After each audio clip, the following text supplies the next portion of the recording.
Nabi Sulaiman bin Daud alaihi salam mendapatkan wahyu dari Allah yang memerintahkannya untuk pergi ke sebuah pantai tertentu.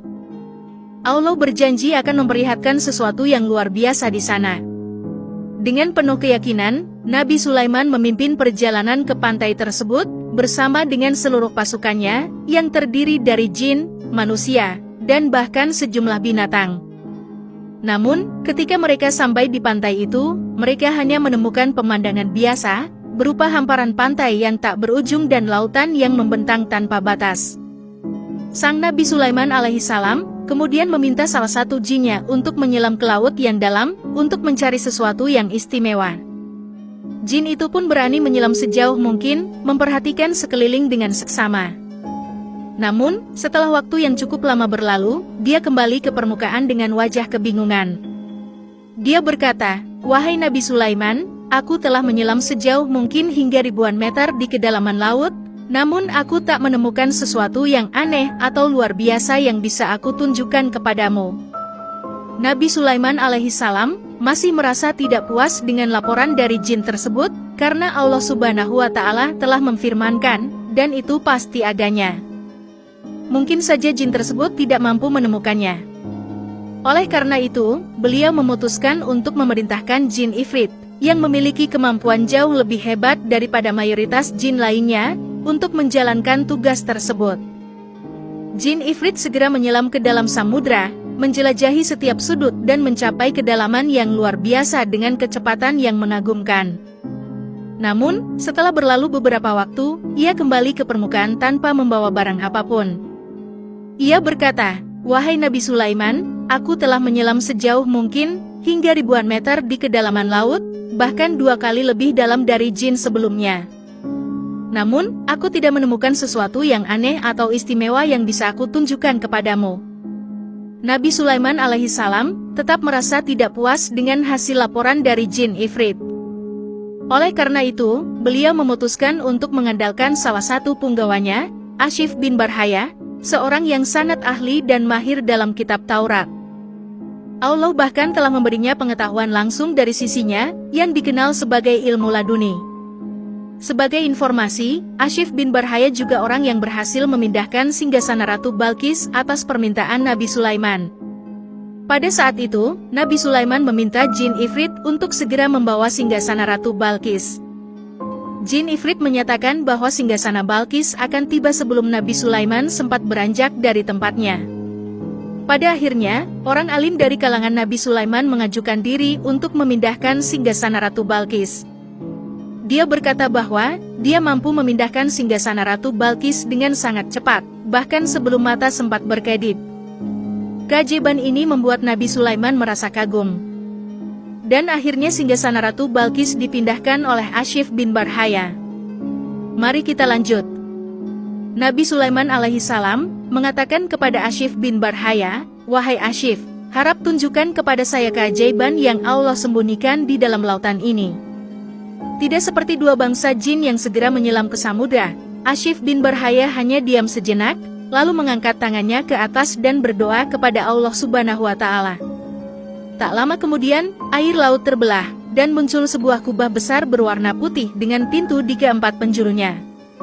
Pintu pertama terbuat dari intan permata, pintu kedua terbuat dari yakut, pintu ketiga terbuat dari mutiara, dan pintu keempat terbuat dari zabarjuk berwarna hijau. Ashif kemudian menjelaskan, "Wahai Nabi Allah, inilah keajaiban yang Allah ingin tunjukkan padamu." Kubah ini terletak di dasar lautan dengan kedalaman 3 kali lebih dalam dari yang diselami oleh jin pertama. Nabi Sulaiman alaihissalam melihat dengan penuh kekaguman saat kubah putih tersebut perlahan-lahan bergerak menepi. Lalu, pintu-pintu kubah itu terbuka, dan tidak ada setetes air pun yang membasahi bagian dalamnya.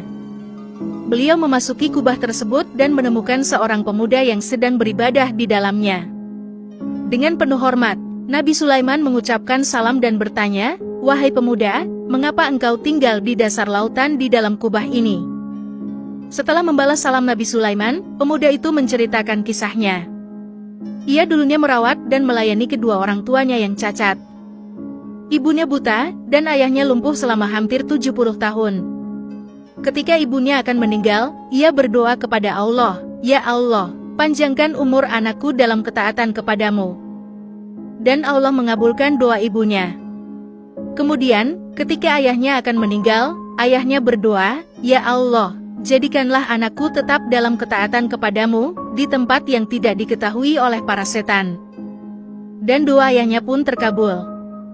Setelah kedua orang tuanya meninggal, pemuda itu pergi ke tepi pantai dan melihat sebuah kubah yang dalam keadaan terbuka. Ia memasuki kubah itu untuk mengetahui apa yang ada di dalamnya, namun tiba-tiba kubah tersebut tertutup dan dibawa ke dasar lautan yang paling dalam oleh malaikat. Sejak saat itu, ia menghabiskan hidupnya hanya dengan beribadah kepada Allah di dalam kubah tersebut. Nabi Sulaiman bertanya lagi, "Masa Nabi apa engkau hidup saat itu?" Pemuda itu menjawab, "Waktu itu adalah masa Nabi Ibrahim alaihissalam." Ini berarti pemuda tersebut telah tinggal di dalam kubah tersebut selama sekitar 1400 tahun. Namun, ia tidak tampak menua sedikit pun, bahkan tidak ada satu uban pun di rambutnya. Nabi Sulaiman alaihissalam kemudian bertanya lagi, "Bagaimana dengan makanan dan minumanmu?" Pemuda itu menjawab dengan tenang, "Setiap hari, kubah ini naik ke permukaan laut, dan seekor burung membawa makanan dan minuman sebesar kepala orang dewasa. Saya bisa menikmati berbagai jenis makanan dari dunia ini, yang membuat saya selalu merasa puas dan kenyang. Saya tidak lagi merasakan haus dan lapar, panas dan dingin, kejenuhan, atau bahkan kelelahan. Bahkan rasa ingin tidur pun telah hilang, sehingga saya bisa menghabiskan waktu untuk beribadah kepada Allah." Nabi Sulaiman alaihissalam melihat pemuda itu dengan penuh kekaguman. Meskipun segala mukjizat dan kelebihan yang Allah berikan padanya sangat menakjubkan, tetapi bagi Nabi Sulaiman, apa yang dialami oleh pemuda ini jauh lebih menakjubkan. Terutama karena pemuda itu bukan seorang nabi atau rasul, tetapi seorang yang berbakti kepada kedua orang tuanya. Ia memperoleh kemuliaan atau karamah berkat doa yang tulus dari kedua orang tuanya. Nabi Sulaiman alaihissalam menawarkan, "Maukah engkau tinggal bersama kami wahai pemuda?" Namun, pemuda itu dengan lembut menjawab, "Kembalikanlah saya ke tempat semula dan biarkanlah saya terus beribadah kepada Allah sampai saat yang Dia kehendaki." Nabi Sulaiman alaihissalam kemudian keluar dari kubah tersebut dan memerintahkan agar kubah itu dikembalikan ke tempat asalnya. Asyif menadahkan tangan dan berdoa lagi. Secara perlahan, kubah itu pun masuk ke dalam laut, dan pemandangan kembali seperti semula, hanya air dan pasir yang tampak tak terbatas. Semoga kisah ini menjadi inspirasi bagi kita semua untuk terus berbuat baik terhadap kedua orang tua kita, terutama kepada ibu yang telah melahirkan kita. Wassalamualaikum warahmatullahi wabarakatuh.